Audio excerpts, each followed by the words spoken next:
Je suis Lisette Chasse-Clovis. Mes parents sont nés tous les deux en Pologne. En fait, ma famille a commencé à venir en France dans les années 1924-25. C'est d'abord on ne dit pas une fratrie, s'agissant de sœurs, ce sont 3 sœurs qui sont venues progressivement en France, en venant de Pologne. L'aînée, c'était Anna, qui est venue en France dans les années 1925-26, et elle était déjà mère de famille avec 2 garçons. Elle avait une deuxième sœur, Frida, qui est venue en France, où elle s'est mariée et où elle a eu 2 enfants, Marcel et Claire, dont je vous parlerai tout à l'heure. La troisième sœur, la plus jeune, c'était Rachel, ma mère, qui est née en 1907. Ma mère vient donc en France autour de 1928, à peu près. Elle s'installe auprès de sa sœur, et c'est quelques années plus tard qu'arrive mon père, qui lui, originaire de Pologne, est venu quand même d'Allemagne, où il a vécu, où il s'était marié, où il avait une fille, Margot, mais sa première femme est morte. Donc il vient en France seul avec sa fille Margot, qui devient ma sœur. Mon père et ma mère se rencontrent et finalement décident de vivre ensemble, et ils le font sans doute assez rapidement, puisque moi je nais en 1935.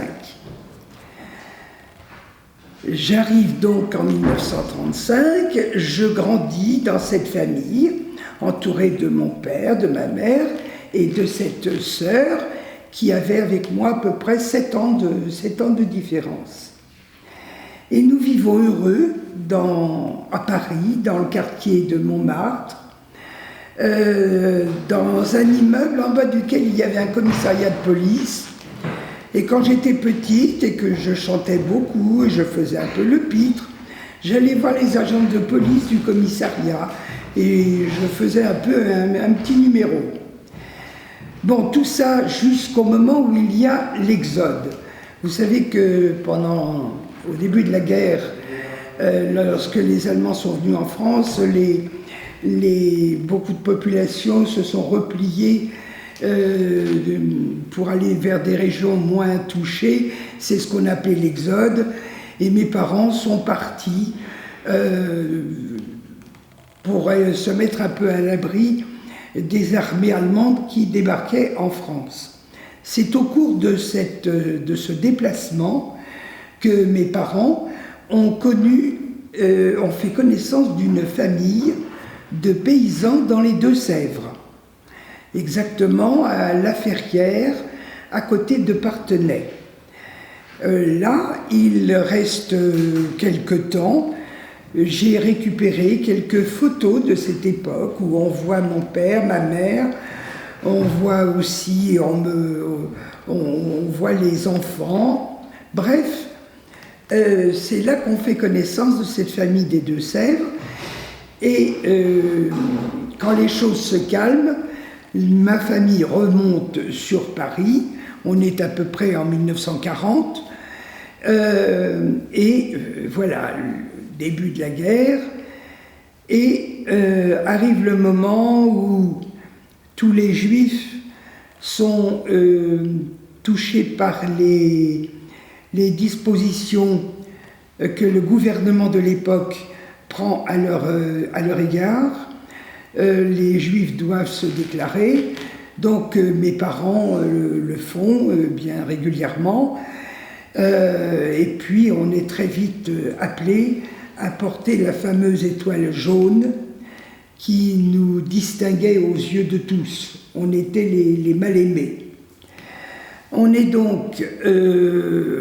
vit donc dans le 18e arrondissement et il arrive un moment où mon père, sans doute, a connaissance du risque d'une rafle qui devait se produire à Paris. Et effectivement, mon père va se cacher dans l'immeuble où habitait mon oncle, c'est-à-dire le mari de la deuxième sœur de ma mère. Ils vont se cacher tous les deux dans cet immeuble, en haut de l'immeuble d'où ils avaient une vue sur tout ce qui se passait en dessous. Et puis arrive le 16 juillet, le jour de ce qu'on appelle la rafle du Veldiv. Ce jour-là, la police vient nous chercher et nous emmène. Alors, c'est là où je dois avouer que je n'avais que 7 ans et que j'ai peu de souvenirs de ce moment difficile. J'ai quelques souvenirs. Je nous vois descendre, je nous vois arriver au rez-de-chaussée et je vois, sortant de sa loge, je vois la concierge. On sort sous un porche, la concierge. Je vois la fleuriste qui tenait une boutique juste à la sortie. Et je vois, ces deux regards me sont restés mais gravés dans ma mémoire. Et ils n'étaient pas très bienveillants. C'est un souvenir qui me reste. Et puis, on est amené à quitter la maison et on doit suivre pour se retrouver dans une rue un peu plus loin, la rue de la Chapelle. Et là, on monte dans des autobus. Là aussi, c'est un souvenir, on s'installe, on s'assoit, et je ne comprenais pas pourquoi ma mère pleurait, alors que moi, j'étais tellement heureuse de prendre l'autobus, d'aller me promener, chose qu'on ne fait pas faire souvent dans la famille. Et je ne comprenais pas pourquoi ma mère pleurait. Le bus s'en va, et on arrive au Veldiv, et là, c'est pareil, les souvenirs sont très très vagues. Je vois quelque chose d'immense, je vois comme une espèce de brouillard, voilà, mais je ne distingue rien, je ne peux pas dire que les gens étaient comme ci, comme ça, je ne vois que du brouillard. Et on s'installe là jusqu'à ce que ma mère s'inquiète certainement de l'état de santé dans lequel je me trouve. Comme il devait y avoir un stand de la Croix-Rouge installé en bas du Veldiv, elle me conduit là-bas, et là, on diagnostique une maladie contagieuse, on diagnostique la varicelle. Et il faut savoir que les gens, les policiers, les uns et les autres, étaient surtout inquiets des maladies contagieuses. Et dès qu'il y avait un contagieux, on l'envoyait à l'hôpital. Donc, on m'a immédiatement séparé de ma mère et de ma sœur, et j'ai été envoyée à l'hôpital Rothschild. Là, peu de souvenirs. Je sais seulement qu'au bout de quelques jours, en fait, je suis restée. Alors, je suis restée pourtant quelques jours. Je l'ai noté parce que j'ai toujours des souvenirs un peu flous. Je suis restée à l'hôpital, au Veldiv. Je suis restée 4 jours au Veldiv. Et je suis allée donc à l'hôpital Rothschild. Et là, ce que j'ai oublié de vous dire, c'est que la sœur aînée de ma mère, c'est-à-dire ma tante Anna, comme elle était venue depuis longtemps en France, elle avait eu le temps, avec son mari et ses enfants, de déposer des demandes pour être naturalisés français. Et de ce côté-là, ils étaient français tous les quatre. Si bien qu'au moment de la rafle du Veldiv, ils n'ont pas été inquiétés. Donc, ma tante est donc restée à Paris. Ce que je ne vous ai pas dit, c'est que quand la rafle se produit, en même temps qu'on vient chez nous, rue d'Oudoville, les mêmes policiers vont rue Marcadet, dans l'immeuble où habitait ma tante, pour emmener ma tante, son mari, ma tante, ses deux enfants.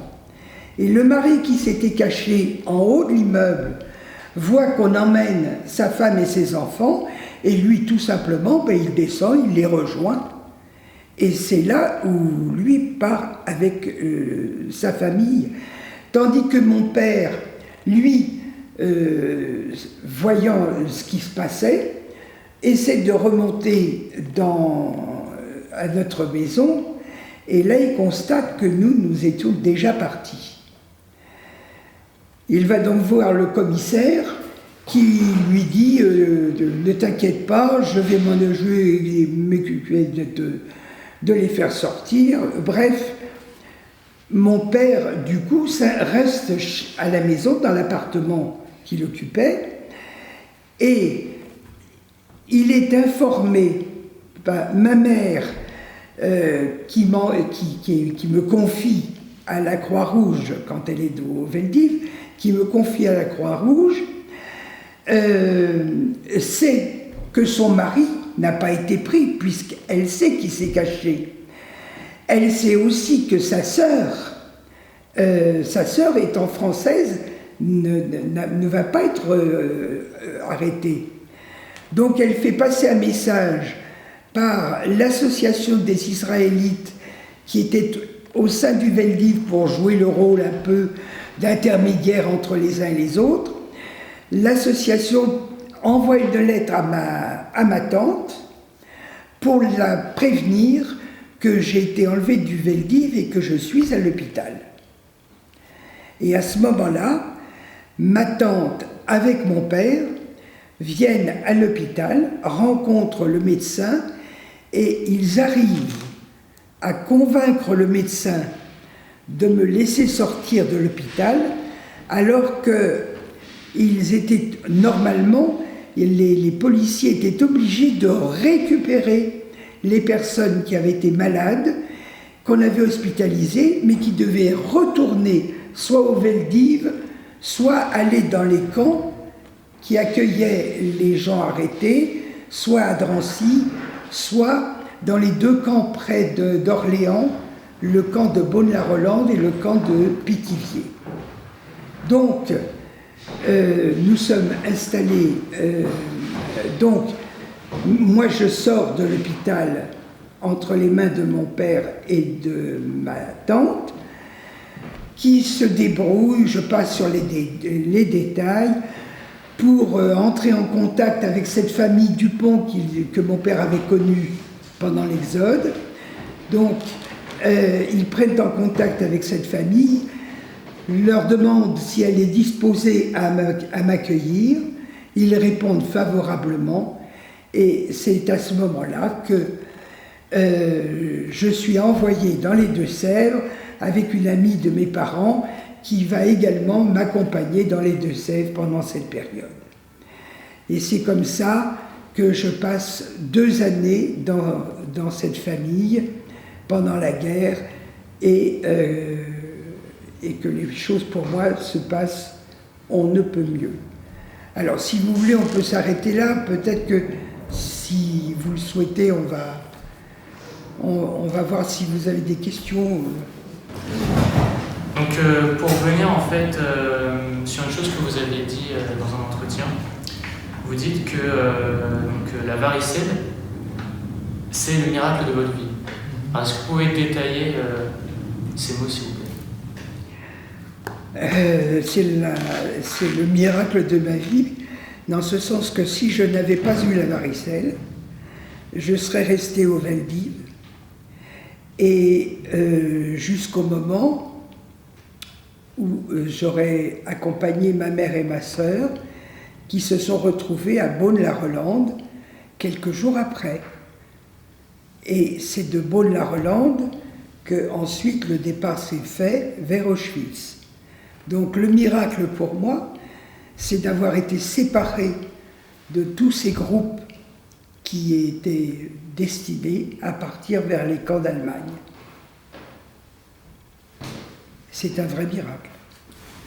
Et pour venir donc, sur le Veldiv, est-ce que vous vous souvenez donc, des conditions où vous en souvenez plus et c'était trop vague encore? Alors là vraiment, honnêtement, je ne me souviens pas du tout de ce qui s'y passait. Je vous raconterai des histoires.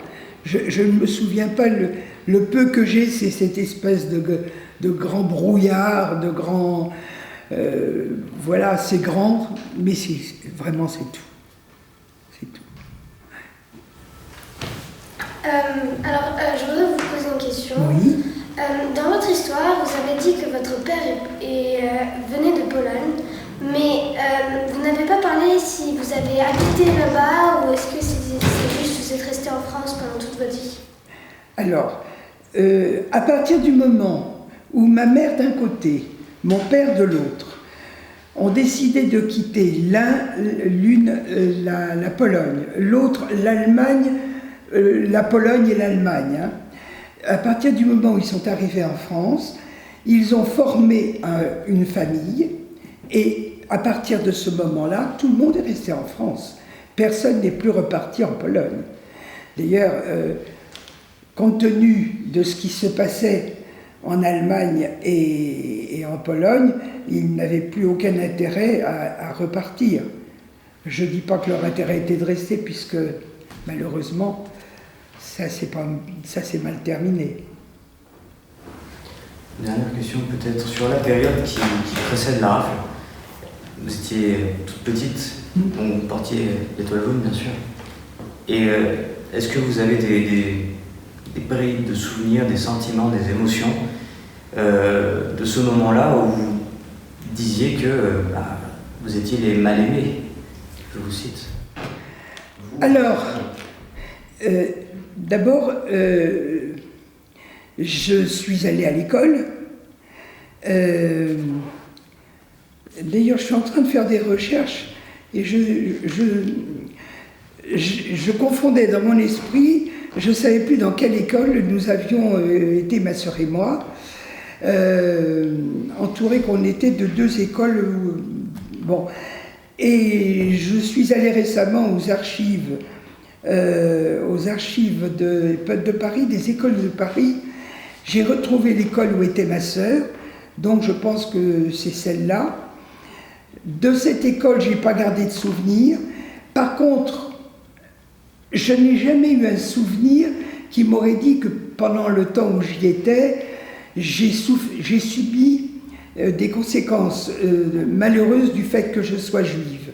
On ne m'a jamais dit tu étais juive, tu es seule juive.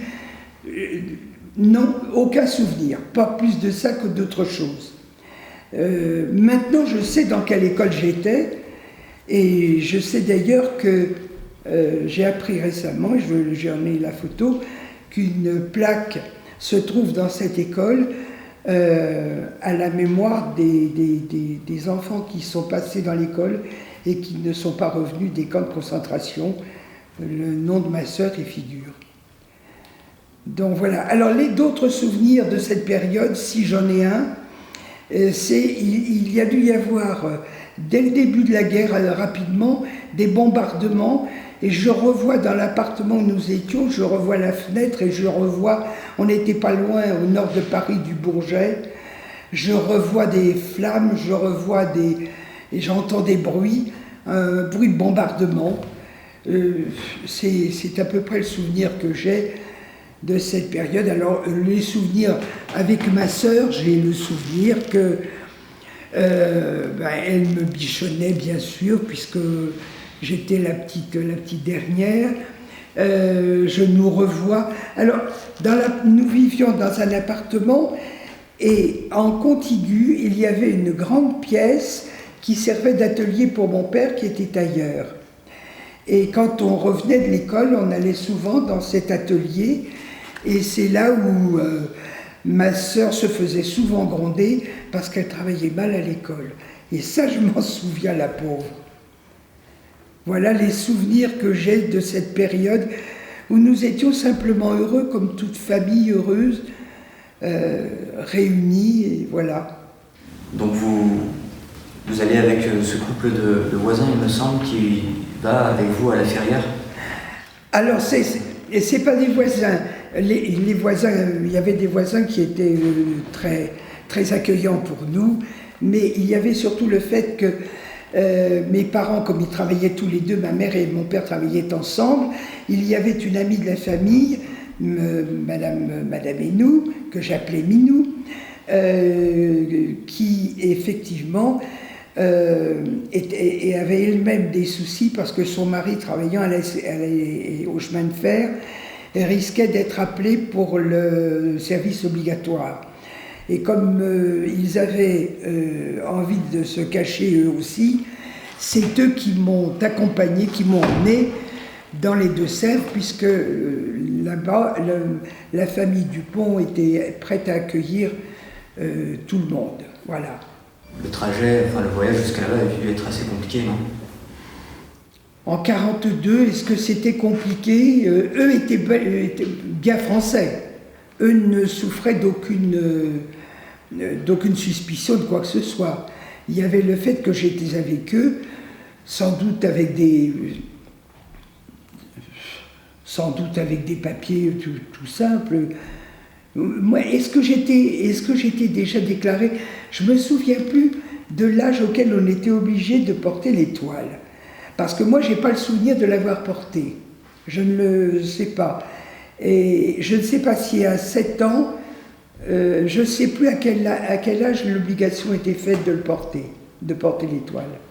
En tout cas, on a fait ce voyage sans aucun accroc, puisque je n'ai pas de souvenir d'une difficulté quelconque. Et vous retrouvez donc le couple des Dupont, que vous connaissiez déjà et avec qui vous avez passé 2 ans de votre vie, 2 ans de votre enfance. Voilà. Est-ce que vous pouvez me raconter comment ça s'est passé, ces 2 ans?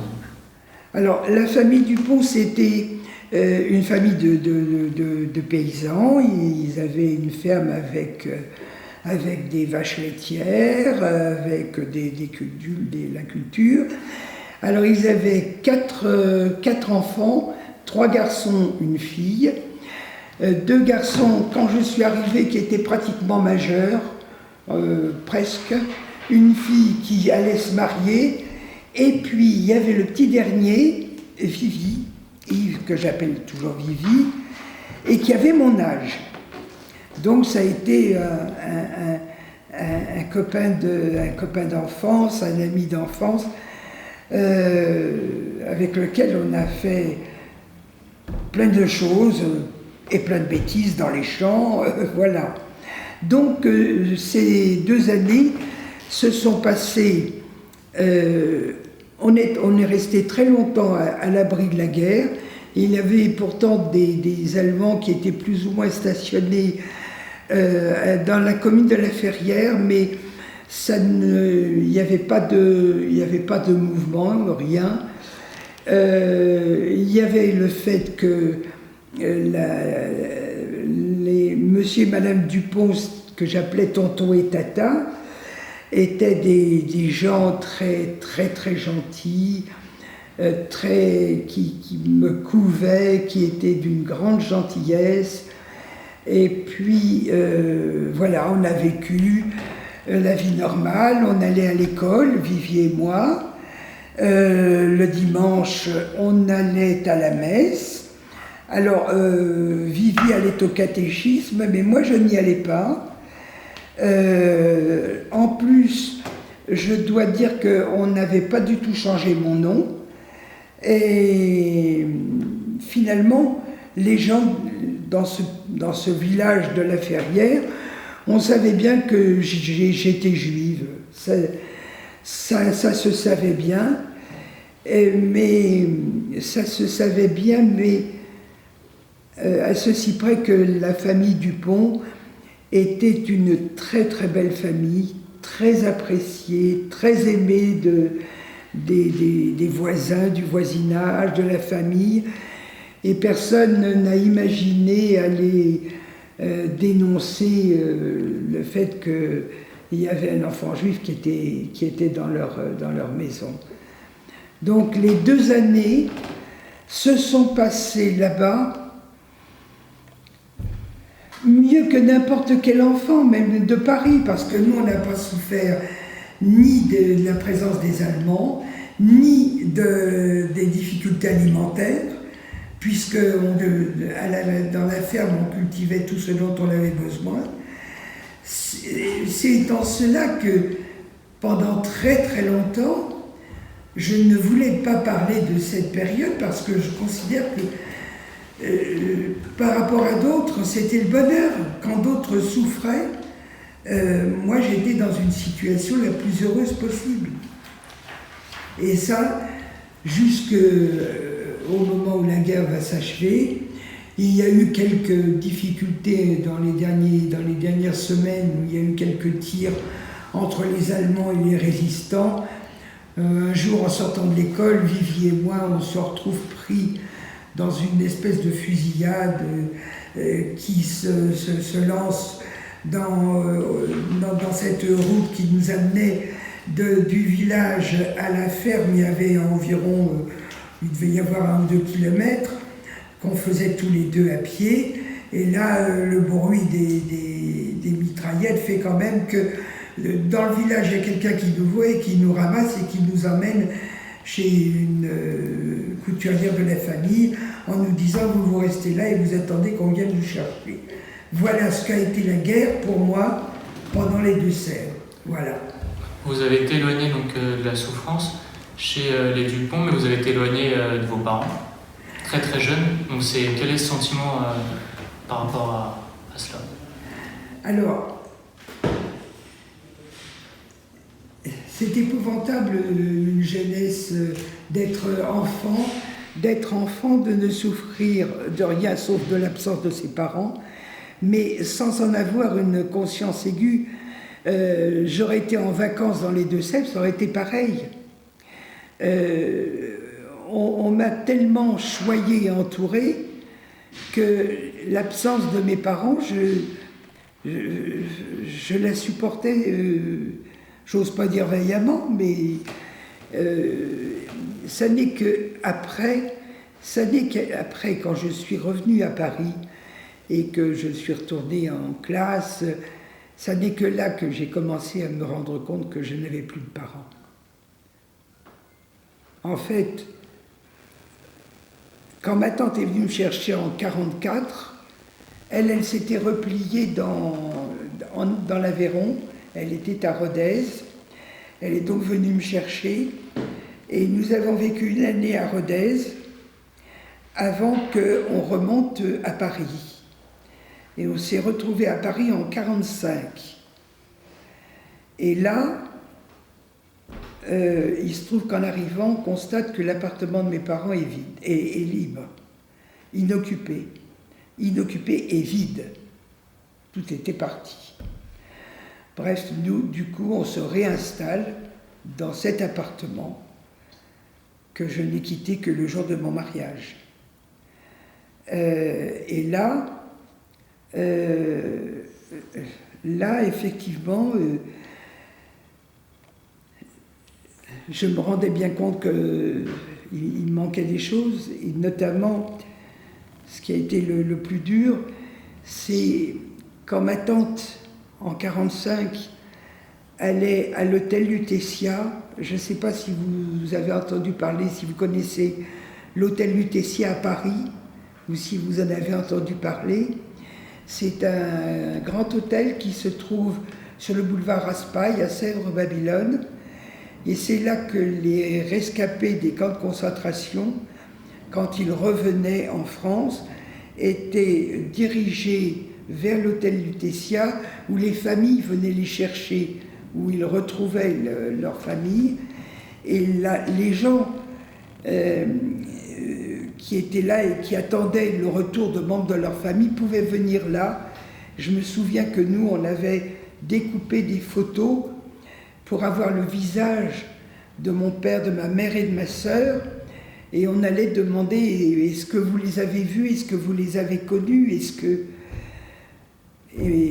qu'ils sont là ?» Et malheureusement, personne n'est revenu. Et donc, est-ce que c'est à ce moment-là aussi que vous vous êtes rendu compte de toutes les horreurs de la guerre, ou c'est bien plus tard? Oh, c'est plus tard. Oh, c'est plus tard. C'est plus tard, d'abord parce que beaucoup des rescapés des camps, dont on entend les témoignages, disent qu'ils parlaient peu des souffrances qu'ils avaient endurées. Ils en parlaient peu parce que d'abord c'était tellement inimaginable qu'ils devaient penser qu'on ne les croirait pas. Il a fallu qu'on arrive un peu après à voir les photos que certains ramenaient des camps, les films qui étaient faits. Il a fallu tout ça pour qu'on le voie, mais c'était tellement inimaginable ce degré de cruauté, de barbarie. Il fallait arriver à l'imaginer, à le croire. Tout ce dont, évidemment, que je mesurais, c'était cette absence. Et alors, quelque chose d'autre que je mesurais, comme ma tante était seule, elle était veuve, son mari était mort avant la guerre. Et ses deux fils étaient mariés, donc nous vivions que toutes les deux. Et comme elle travaillait, pendant les périodes d'été, elle cherchait à m'envoyer en vacances. Et alors, où j'allais dans les Deux-Sèvres, où j'allais aussi dans une maison d'enfants. Il y avait des associations juives, israélites, qui s'occupaient beaucoup des enfants de déportés, parce qu'il y avait quand même pas mal d'enfants qui s'étaient retrouvés seuls et orphelins, n'ayant plus personne. Et donc, il y avait des maisons d'enfants dans la banlieue parisienne. Je me souviens en particulier d'une maison à Andrézy, ça s'appelait à l'époque en Seine-et-Oise.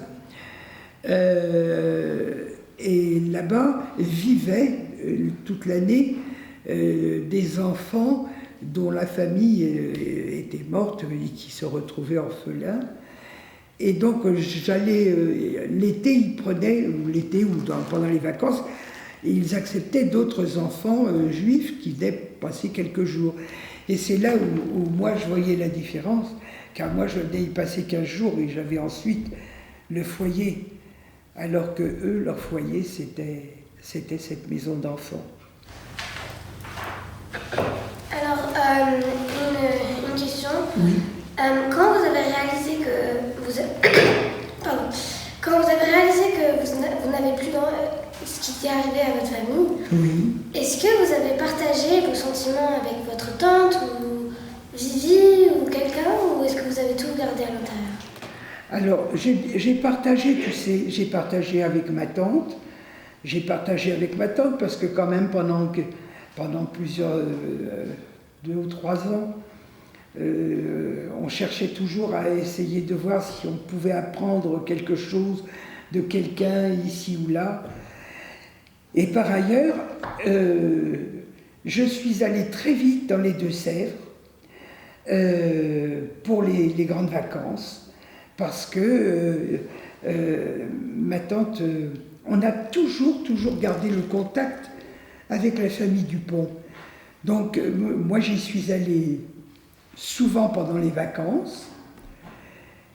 Après, je me suis mariée.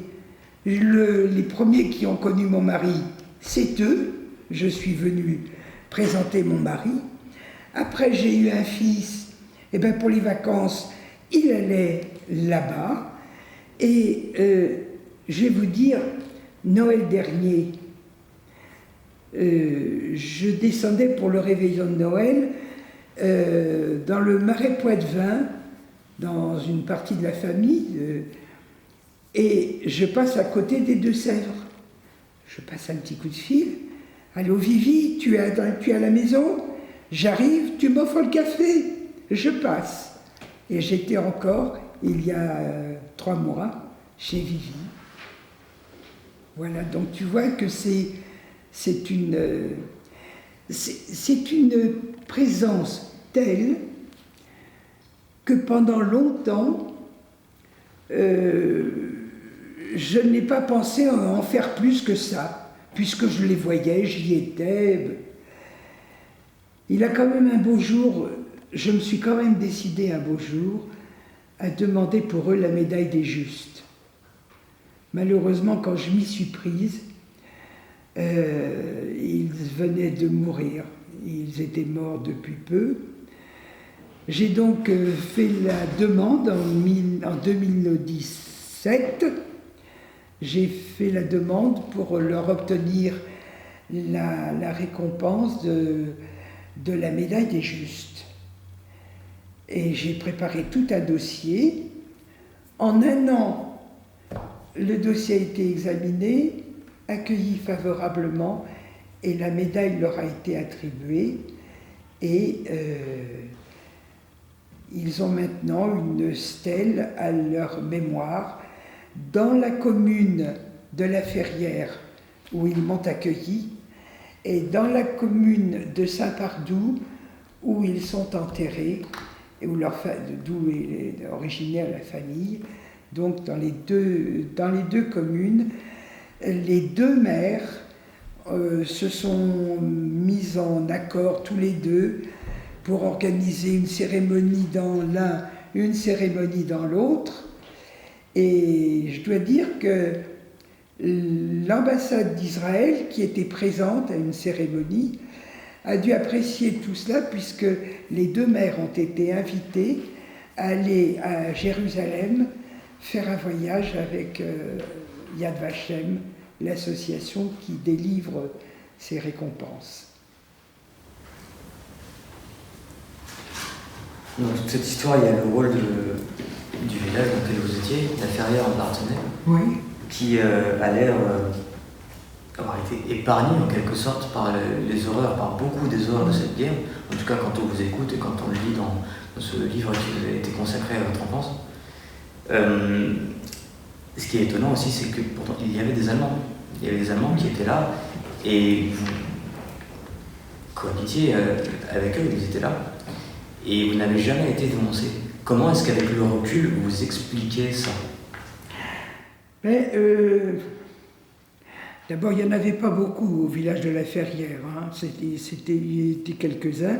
Là, j'ai fait quand même un jour une belle bêtise qui avait donné bien du souci à ma tête et du pont, puisqu'ils devaient être attablés les Allemands devaient être attablés à une terrasse de café, et puis moi, comme une idiote, j'ai été me planter devant eux, et puis je me suis mise à compter en yiddish. Le yiddish, c'est la langue des Juifs. Il y a eu une réaction tout de suite, mais comment elle parle, qu'est-ce qu'elle dit? Oh non, c'est des Allemands qui lui ont appris à compter. Enfin bref, on a réussi à sauver l'affaire, et puis on m'a pris sous le bras, et on m'a dégagé du terrain. C'est la seule... Franchement, j'ai honte. Enfin, j'ai honte. C'est comme ça. C'est la seule marque de la présence des Allemands là-bas et la fusillade dont je vous ai parlé. C'est les 2 seuls moments où on était dans la guerre. Mais c'est vrai que la campagne profonde, sauf là où il y avait des réseaux de résistants qui étaient très actifs. Mais apparemment, ce n'était pas le cas là-bas. C'est que vers la fin de la guerre que la résistance s'est montrée et que ça a provoqué quelques échanges. Mais vraiment, on a été très, très, très épargnés là-bas. Donc dans ce village-là et dans les alentours, à votre connaissance, vous étiez peut-être la seule... Oh non, je n'ai pas le souvenir qu'appartenait, qui était quand même la sous-préfecture chef-lieu. Non. Là. Alors, on est quand même en dessous de la Loire déjà. C'était quand même la partie de la France non occupée pendant pas mal de temps. Ma tante, elle, s'était rapatriée dans l'Aveyron. Elle a souffert davantage. Il faut dire que quand elle a été à Rodez, elle a réussi plus ou moins à rentrer en contact avec des gens. Elle a travaillé pour la résistance. Elle devait délivrer des lettres, des choses comme ça. Et je sais qu'à un moment donné, il a fallu qu'elle prenne des précautions. Et pour ce faire, elle a été quand même pendant 6 mois se cacher dans un grenier au-dessus d'une bergerie. À Rodez, elle a souffert davantage de la situation de guerre dans laquelle on se trouvait. Elle vous a raconté tout ça C'est elle qui m'a raconté tout ça. Et de vous poser la question, quand même, pendant ces 2 années où vous étiez donc chez les Dupont, vous avez cherché à contacter vos parents? Non. Non. Non. Je suis resté là-bas de 7 ans à 9 ans. D'abord, je n'avais aucune idée de l'endroit où il pouvait être. Personne n'en avait la moindre idée. Ça n'est d'ailleurs qu'après la guerre que j'ai pu rassembler tous les documents qui m'ont permis de suivre leur trajet, leur présence à Beaune-la-Rolande, le jour où ils ont pris le convoi dans lequel ils sont partis. J'ai une lettre de mes jeunes cousins, ma tante Frida avec ses deux enfants, Marcel et Claire, qui se sont retrouvés aussi à Beaune-la-Rolande. Et lui a écrit à une amie de la famille, j'ai sa lettre où il décrit les conditions dans lesquelles ils sont dans ce camp, qui n'étaient pas des conditions très drôles, et où il supplie cette amie de faire tout ce qu'elle peut pour les sortir de là, et si elle ne peut pas sortir les deux, qu'elle sorte au moins sa sœur. Et alors ce que j'ai su, alors ça c'est tout le travail qui a été fait par la famille Klarsfeld, puisque on connaît le détail de chaque convoi qui partait des camps en France pour rejoindre soit Auschwitz, soit Birkenau, soit d'autres camps. Et là, j'ai su par exemple que mon oncle, ma tante et les 2 enfants se sont trouvés séparés, la mère et le père séparés, et les 2 enfants, eux, ont au moins pu être ensemble pour aller jusqu'en Allemagne. Et je suis aussi, ma mère et ma sœur ont fait partie aussi du même convoi. C'est des circonstances on se dit au moins pendant un moment elles ont pu se soutenir l'une l'autre, comme mon cousin et sa petite sœur. Lui il avait 14 ans et elle 10 ans, j'imagine, dans le train. Je crois, c'est peu de temps finalement, vous êtes rendu vous-même à Auschwitz pour vous confronter à... Ben oui, j'avais toujours le projet d'aller faire un tour là-bas, et finalement les circonstances m'ont permis enfin de le faire, et dans les meilleures conditions possibles.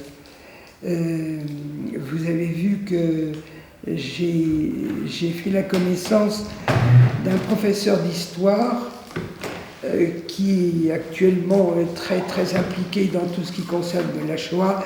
D'ailleurs, il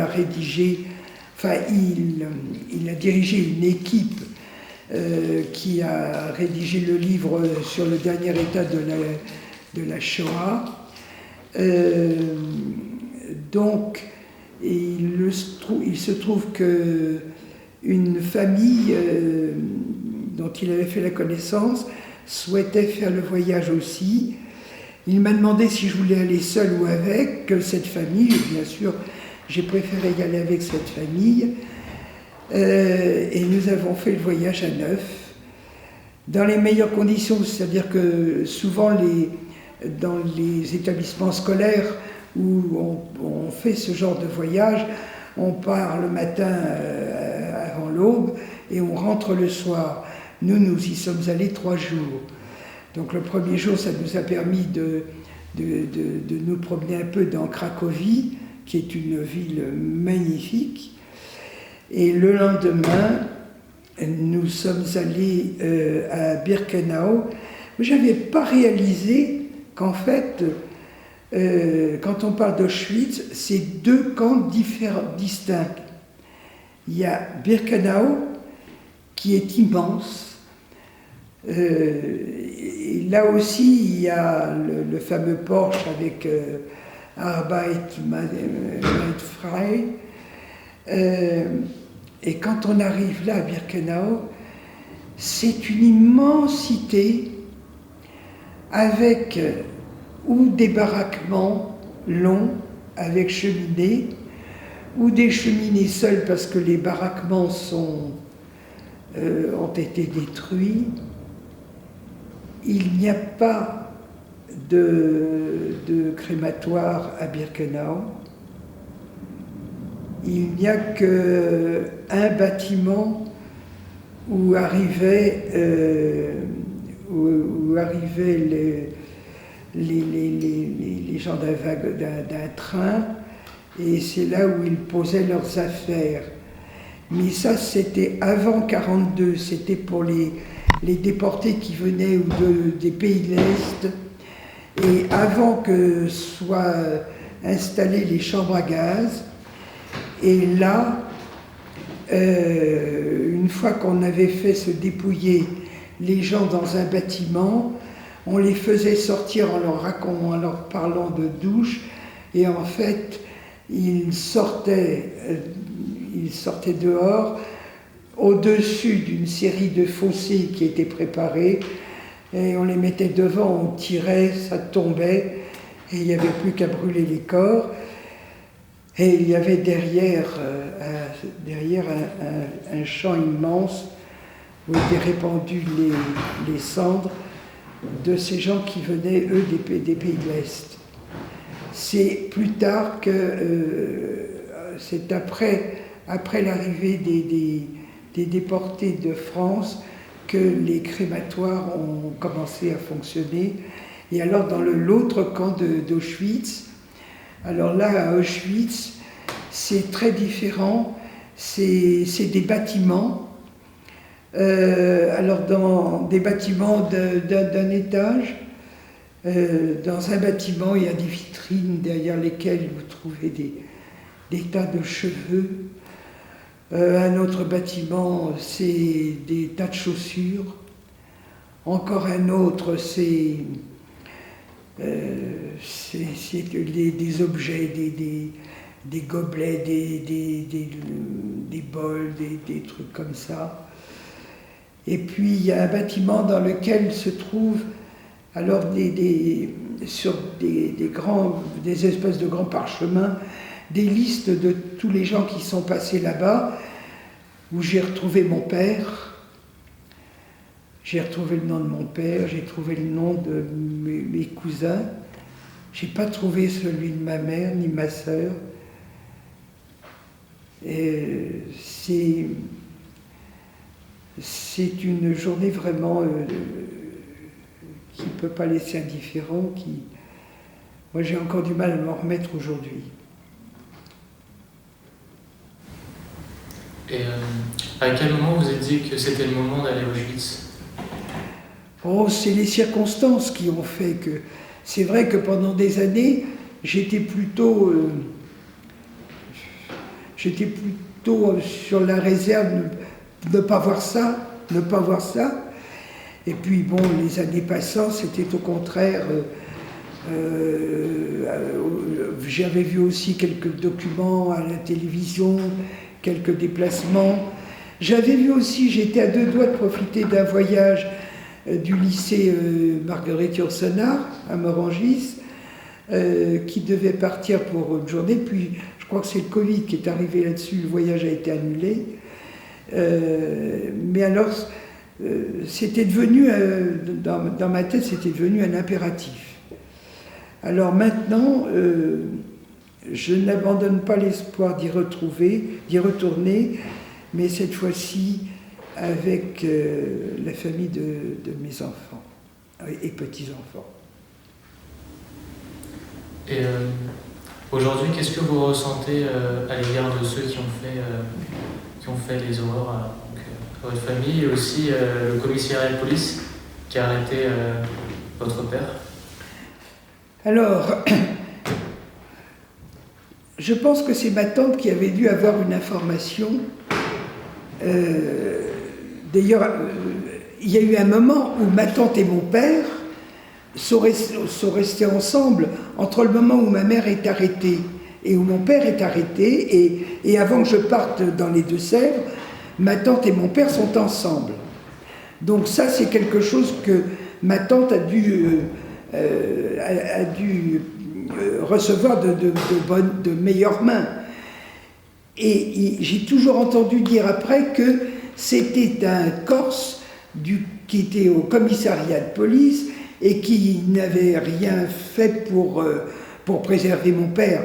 Parce qu'au lieu de lui dire reste, je m'en occupe, et de le laisser marronner du mois d'août jusqu'au mois de janvier où il l'arrête, il aurait pu lui dire à un moment donné, écoute Joseph, te fais pas d'illusions, il faut que tu partes, va-t'en, profite, va-t'en. Il l'a pas fait ça. Non seulement il l'a pas fait, mais un beau jour de janvier, il lui a dit tu restes, et il l'a envoyé à Drancy. Donc je m'étais dit, petite, quand j'ai su ça, si un jour je le rencontre, j'irai lui dire ma façon de penser. Et puis bon, j'ai grandi, et puis j'étais au collège, après le brevet. Je me souviens que l'idée m'était venue, et là-dessus j'ai appris qu'il y avait effectivement un non-corse dans ce commissariat, mais il venait de mourir. Alors ça, c'est une chose, et la deuxième chose, c'est pour dire que c'est pas facile de se venger.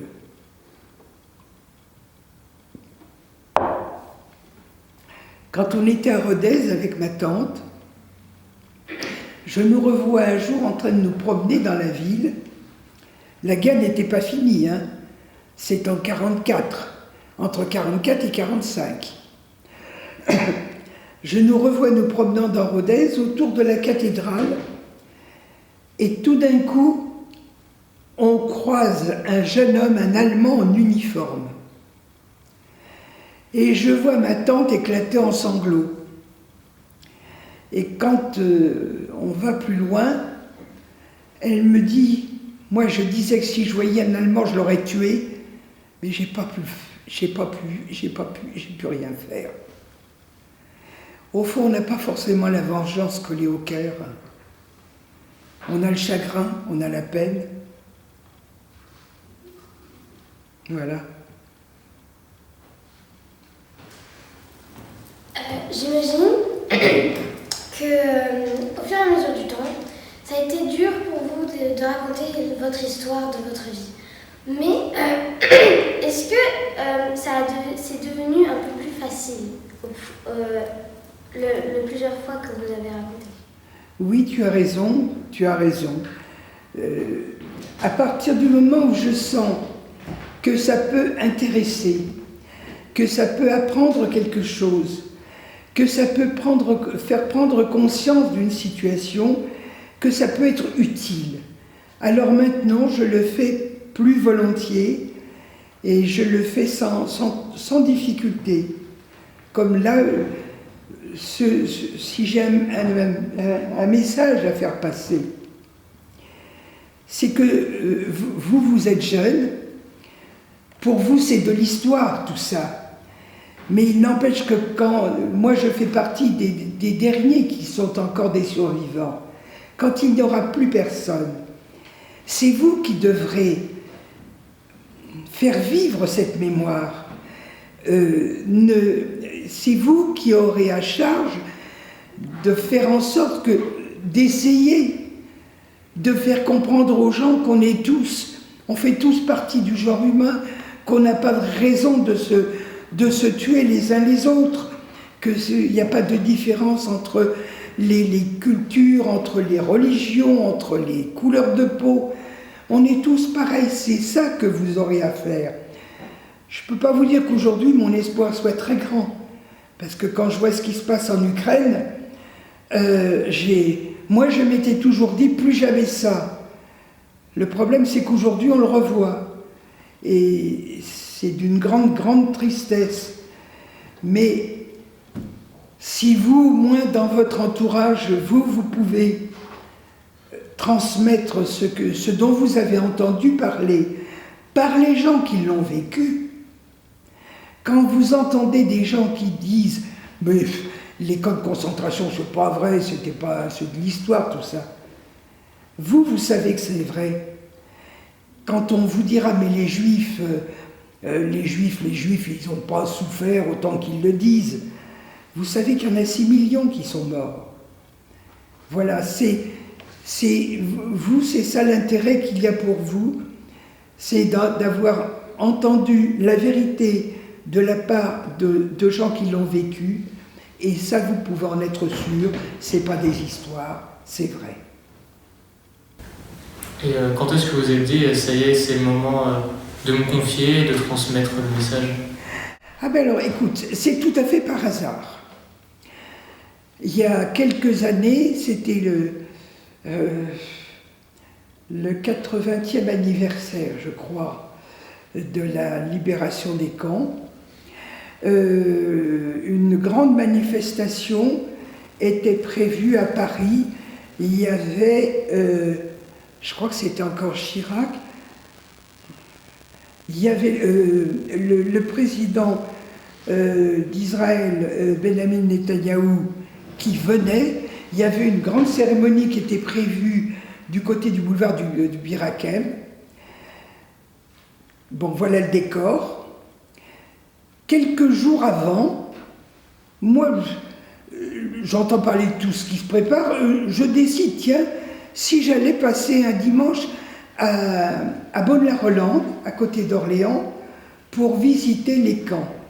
Je téléphone au musée d'Orléans qui gère les camps.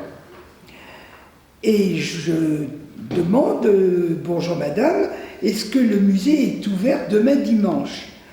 La dame me dit oui, mais pourquoi? Qu'est-ce qui vous amène? Je voudrais le visiter. Elle me dit, bon, mais je suis la directrice du musée. Si vous venez, je voudrais bien vous parler. Parce que je dois aller faire une émission sur la chaîne LCI à l'occasion de cet anniversaire. On me demande de venir avec quelqu'un. Si vous voulez, je vous demanderai de m'accompagner. C'est à partir de là qu'est venu le déclic. Parce que cette émission a eu lieu. Là-dessus, elle m'a fait venir au musée d'Orléans un an après. Il y avait, c'est là où vous avez un article de presse qui vous a été communiqué, des jeunes Allemands qui sont venus visiter le musée, et il y a eu une rencontre entre les jeunes Allemands et les jeunes du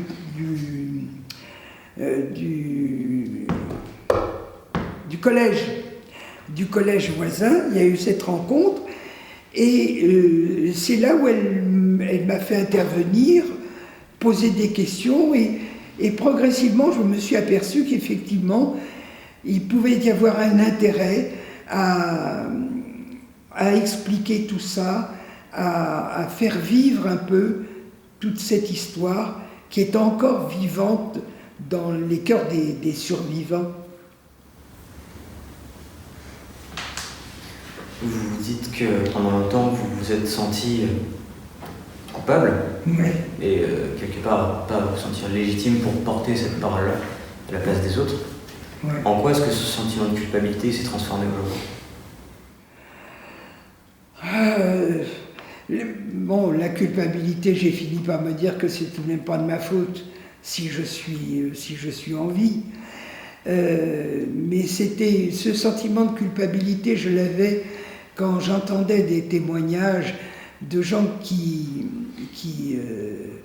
à l'image de Simone Veil, à l'image de ses amis de déportation, qui racontaient leurs expériences, ce qu'elles ont vécu dans les camps. Moi, je vous l'ai dit tout à l'heure, j'ai eu l'existence la plus heureuse possible pendant ces 2 années, alors que d'autres mouraient dans les camps. C'était là mon sentiment de culpabilité. Voilà. Mais je l'ai surmonté parce que, effectivement, il arrive un moment où on se dit c'est pas de ma faute. Surtout si je peux encore quelque temps raconter cette histoire pour transmettre cette mémoire qui est à mes yeux un devoir, qui devient un devoir. Vous êtes d'accord avec l'expression devoir de mémoire? Oui. C'est vrai qu'il y a cette mémoire, ce devoir de mémoire, cette mémoire à préserver, elle est importante. D'autant plus à une période et dans un endroit où il peut exister ce qu'on pourrait appeler des conflits de mémoire, où je peux évoquer évidemment les jeunes publics qui pourraient nous écouter. Certains pourraient se sentir peut-être un peu moins, touchés par ça. D'après vous, sans faire attention à ces personnes qui versent dans le négationnisme, tout simplement en pensant aux gens qui ne sont pas touchés par ça, comment est-ce qu'on pourrait rendre tous les élèves, bien sûr, mais pas que, même les citoyens déjà adultes, sensibles à cette histoire qui peut-être les dépasse, dont ils ne se sentent pas proches? Écoutez, j'ai fait une expérience récente, intéressante, puisque je suis allé au lycée. Et au lycée, il y a quelques lycéens d'origines diverses. Et j'ai eu quelques questions qui ont été posées sur la religion. Et je dois dire que les questions qui ont été posées l'ont été avec beaucoup de respect, dans une ambiance très respectueuse, très intense, et les paroles ont été toutes mesurées, et les réponses en tout cas, ont été entendues avec une acceptation raisonnable, sensée. Il me semble que je crois pouvoir le dire sans me tromper. On peut arriver à dépasser des clivages. Aujourd'hui encore, le travail de mémoire, parce qu'il y a un devoir de mémoire aussi, il y a un travail de mémoire qui est fait notamment par tous les historiens qui travaillent autour de la Shoah. Il est toujours très, très puissant, il est toujours très vivace. Oui. Et on a énormément de témoignages, énormément de sources, ce qui nous permet à nous de continuer cet enseignement, cette transmission. Est-ce que vous imaginez qu'un jour, dans les prochaines décennies, dans longtemps peut-être, cette transmission, cet enseignement perdurera de la même manière, ou est-ce que vous craignez peut-être qu'il soit un peu oublié? C'est-à-dire que il y a tellement de circonstances qui peuvent influer sur tout ça. Je pense notamment à ce qui se passe aujourd'hui en Israël. Je pense que c'est pas de nature à favoriser une transmission tranquille une transmission raisonnée. J'ai beaucoup de crainte de ce côté-là. Je ne peux pas imaginer que les choses ne reviennent pas à une situation antérieure, parce que ce qui se passe là-bas est très éprouvant. C'est sûr que selon aussi l'évolution des choses dans les pays de l'Est, c'est vrai qu'aujourd'hui on voit quand même... Quand je suis allé à Cracovie, je vous l'ai dit, il y a quand même une chose qui nous a beaucoup choqués.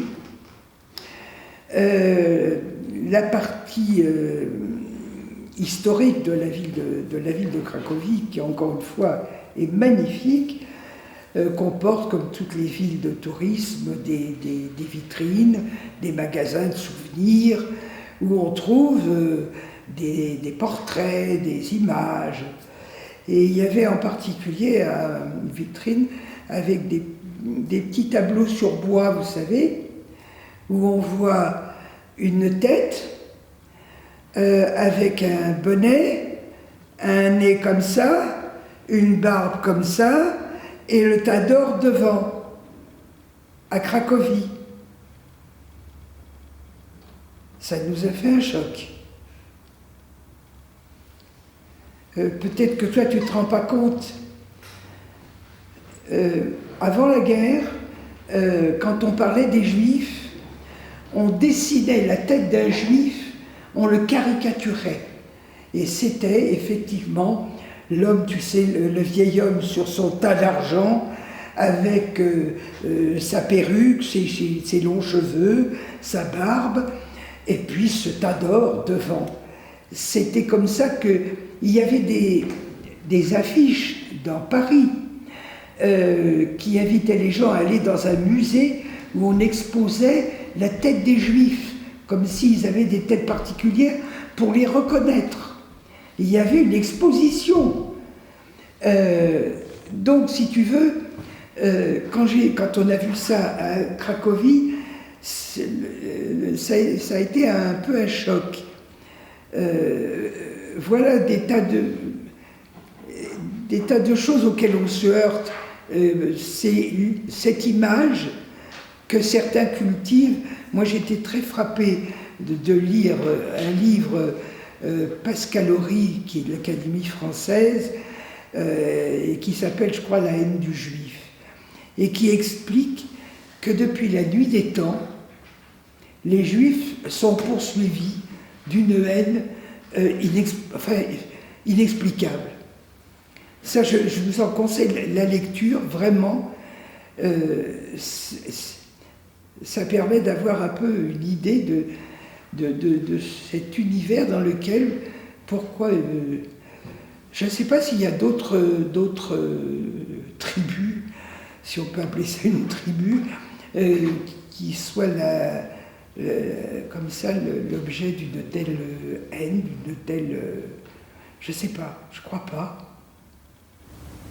Je pense les Arméniens avec les Turcs.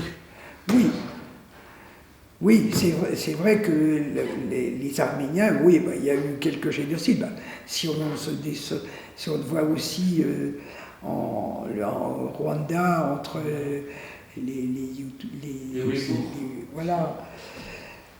Mais on n'arrive quand même pas aux 6 millions de morts, on n'arrive pas à ces résultats quand même à travers le monde.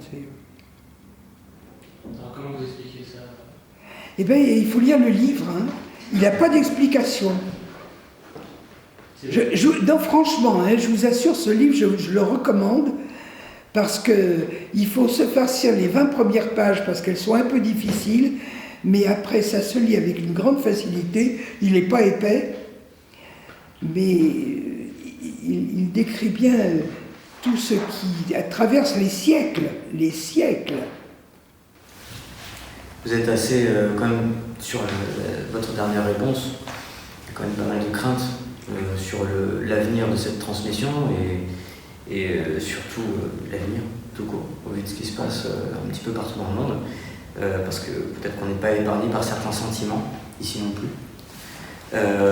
Pourtant, on pourrait prendre exemple tout simplement sur ce village qui vous a accueilli, sur cette famille Dupont qui a fait preuve de la gentillesse exemplaire et peut-être qui pourrait être l'exemple à suivre.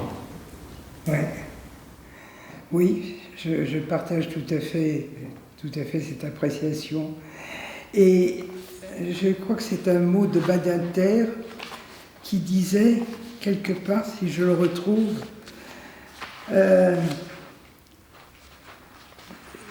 que c'est bien d'avoir des gens de bien. Voilà. Comme a dit Robert Badinter, il n'est rien de plus important pour les enfants et petits-enfants que de savoir que leurs parents étaient des gens bien. Et combien nous aurons besoin de gens bien pour lutter contre toutes les formes de racisme et d'antisémitisme que l'on voit malheureusement trop souvent réapparaître autour de nous.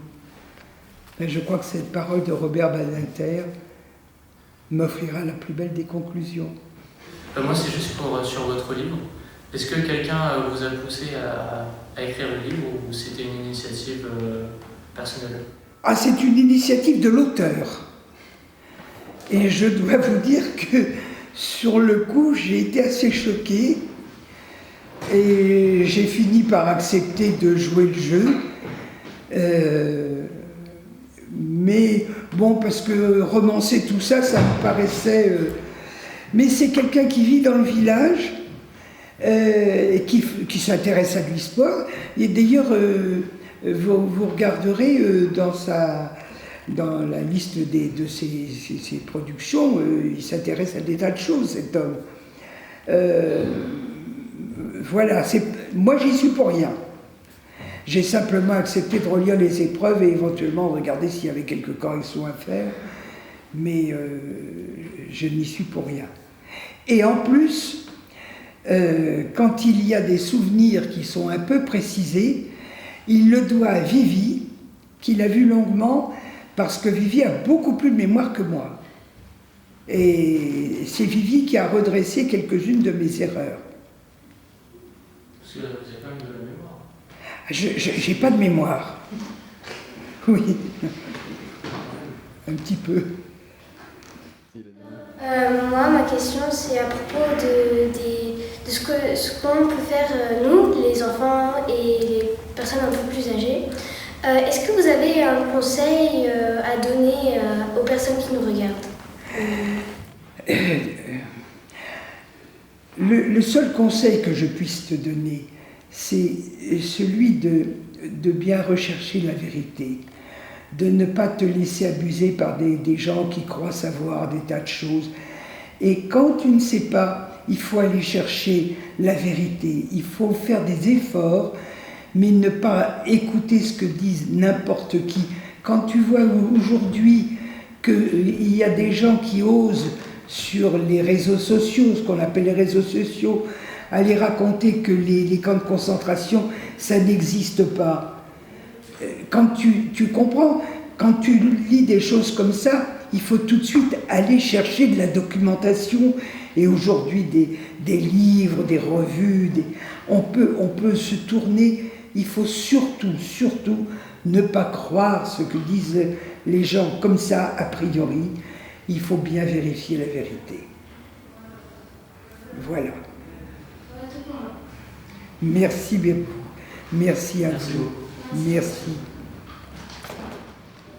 Merci.